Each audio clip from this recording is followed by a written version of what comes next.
అపరిశుభ్రమైన వృత్తులు చేసి, ఇది నేను చెప్పేది కాదండి, సత్యార కమిటీ, రంగనాథ మిశ్రా కమిటీ ఇచ్చిన రిపోర్ట్లు, ఆనాటి చరిత్ర, దాని దాఖలాలు ఉన్నాయి. అపరిశుభ్రమైన వృత్తులతో అట్టడుగు జీవితం గడిపే వాళ్ళు దళితులు, అదేవిధంగా వివక్షకు గురయ్యేవాళ్ళు దళితులు. ఇవాళ రోజున కొంతమంది అంటున్నారు, ఎస్సీలు పోతే మాలలో కలుపుతామని. నేను ఒకటే వాళ్ళని అడుగుతున్నాను, ఇవాళ పింజారి ఎదవా అంటున్నాడు, దూదేకులోడా అంటున్నారు, లదాబు అడా అంటున్నారు. ఏం చేస్తున్నారు వీళ్ళు? మరి దానికి ఏమైనా చేశారు వీళ్ళు? వీళ్ళకి పౌరుషం లేదా? మనకి పౌరుషం లేదా? దానికి మేము అనేక ధర్నాలు చేశాం, కోర్టుల్లో కేసేసాం. బ్రహ్మాండం లాంటి వాళ్ళు సారీ చెప్పారు. అప్పుడు జంజాలు ఎక్కువ వాడేవాడి పదాన్ని జంజాలు సారీ చెప్పాడు. అయితే ఇంకోటి అన్డెవలప్మెంట్, అంటే తన యొక్క జనాభా ఎంత ఉందో దాని భాషా ప్రకారము విద్య, ఉద్యోగము, ఉపాధి, సాంఘిక, ఆర్థికాల్లో డెవలప్ కావాలి. వాళ్ళ జనాభా అవసరం. అది కూడా డెవలప్ అవ్వకపోతే వాళ్ళు దళిత కింద లెక్క. ఈ యొక్క 4 పాయింట్లో ఒక్క పాయింట్ మనకు లేదు. అంటరాని తర్వాత మనకు లేదు, కానీ 3 ఉన్నాయి మనకి. అపరిశుభ్రమైన వృత్తులు చేసుకుంటున్నాం, అన్క్లీన్ ఆక్యుపేషన్స్. అదేవిధంగా డిస్క్రిమినేషన్కి ఇప్పటికీ మనం ఫేస్ చేస్తున్నాం.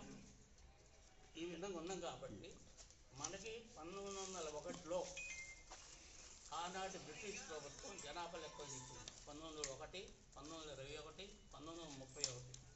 మనకి లాస్ట్ సెన్సెస్ 31లో జరిగిన తర్వాత 36లో మనకి ఎస్సీ రిజర్వేషన్ కల్పించారు. మతాలకు అతీతంగా దళిత ముస్లింలకి, దళిత క్రైస్తవులు, దళిత హిందువులకి, దళిత సిక్కులు, దళిత బౌద్ధులకి అందరికి కూడా కల్పించారు. అయితే మనకు స్వాతంత్రం వచ్చి మన గవర్నమెంట్ ఏర్పడిన తర్వాత 10/8/1950 ఆగస్టు 10వ తారీఖు 50న రాష్ట్రపతి ఉత్తర్వులు అనే ఒక దాన్ని పదం చేర్చి దానికి పారా 3 అనేది యాడ్ చేసి అప్పటి వరకు కొనసాగినటువంటి మన యొక్క ఎస్సీ రిజర్వేషన్ తొలగించారు.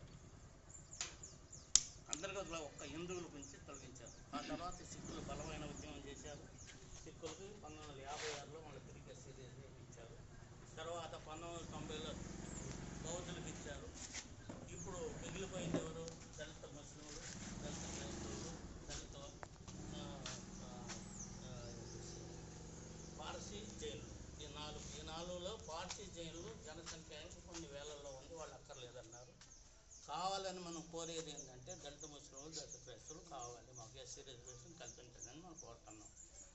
అనేక విధాలుగా మేము ప్రతి ముఖ్యమంత్రిని కలిసాము, ప్రతి హోమ్ మినిస్టర్ని కలిసాము, ప్రతి సోషల్ జస్టిస్ దీనికి కన్సర్న్ డిపార్ట్మెంట్ అనేది సోషల్ జస్టిస్ డిపార్ట్మెంట్, దీనికి వాళ్ళకి అందరినీ కలిసామండి. గవర్నర్లు కలిసాము. మా రికమెండేషన్ నిరంతరం సాగుతూనే ఉంది. దెబ్బలు తినేది సరే మన జాతి రాబోయే తరానికి మేలు చేయని అభిప్రాయంతో ఎస్సీ స్టాట్స్ గురించి మేము ప్రయత్నం చేస్తున్నాం. అయితే ఈ ఎస్సీ స్టాట్స్ వచ్చేదా సచ్చేదా అనే ఒక క్వశ్చన్ కొంతమందిలో ఉందండి. దానికి నేను ఉదాహరణ చెబుతాను. 83లో మాకు ప్రత్యేక ఫైనాన్స్ కార్పొరేషన్ కావాలని అప్లికేషన్ ఇచ్చానండి నేను. 83లో రామారావు గారు ఇచ్చినప్పుడు అందరు నవ్వారు, ఇది వస్తుందా ఆల్రెడీ మైనార్టీ ఫైనాన్స్ కార్పొరేషన్ ఉంది, బీసీ కార్పొరేషన్ ఉంది, ఇది మధ్యలో మళ్ళీ దూదేవులకి కార్పొరేషన్ ఇస్తారా అని అన్నారు. అప్పటి నుంచి ప్రయత్నం చేసుకుంటూ నిరంతరం వచ్చారు. వైఎస్ రాజశేఖర రెడ్డి గారు 10 జనవరి 10వ తారీఖున మేము ఆయనకి గవర్నమెంట్ చేసేసి మా క్యాలెండర్ ప్రతి సంవత్సరం క్యాలెండర్ చేస్తాం.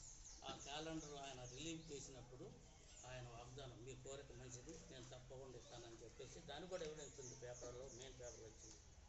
ఆయన వాగ్దానం చేసిన తర్వాత ఆయన చనిపోయాడు. చనిపోయిన తర్వాత రోసయ్య గారు 3/5/2010లో మనకి జీవో ఇవ్వడం జరిగింది.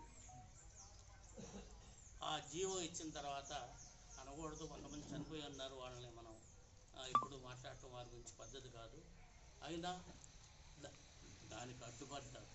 ఇది సత్తారు ఇచ్చిన జీవో, సత్తారు పేరు ఉంది దీనిలో, అడ్డుపడితే కొంతకాలం ఆగిపోయింది.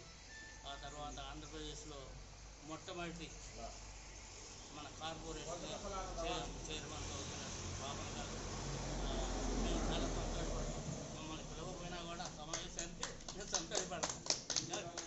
గ్రూపుల వల్ల సత్తారుని పిలవద్దు అన్నారు. Okay, no problem. నా రికార్డు వచ్చింది అల్లా తాలా దగ్గర, గవర్నమెంట్లో ఈ విధంగా రికార్డు ఉంటే గవర్నమెంట్లో ఉంటుంది.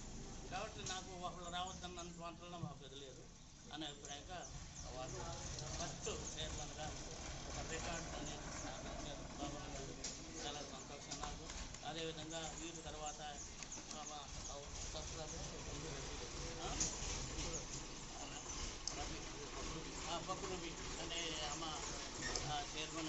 తర్వాత ఓడసు చైర్మన్ అయ్యాడు.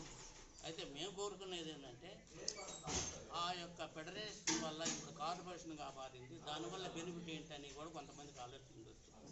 ఇప్పటి వరకు దూదేకల నూరు భాష మన యొక్క గవర్నమెంట్లో ఎటువంటి స్థానం కలగలేదు, కొంతమందికి తప్ప. అటువంటి స్థానం 13 మందికి స్థానం కలిగింది, ఒక చైర్మన్, 12 బోర్డ్ ఆఫ్ డైరెక్టర్స్. మరి అది మన అదృష్టమే కదండి, మా కులానికి మేలే కదా. అందువల్ల ఈ ఎస్సీ స్టాటస్ అయితే మనకు బెనిఫిట్ ఏంటంటే, మనకి రంగనాథ్ మిశ్రా గారు 10% ఇవ్వమని చెప్పి రికమెండ్ చేశారు. ఇది నేను చెప్పేది కదండి, ఇది రంగనాథ్ మిశ్రా ఇచ్చినటువంటి రిపోర్ట్. 10% ముస్లిమ్స్కి ఇవ్వండి అని చెప్పారు.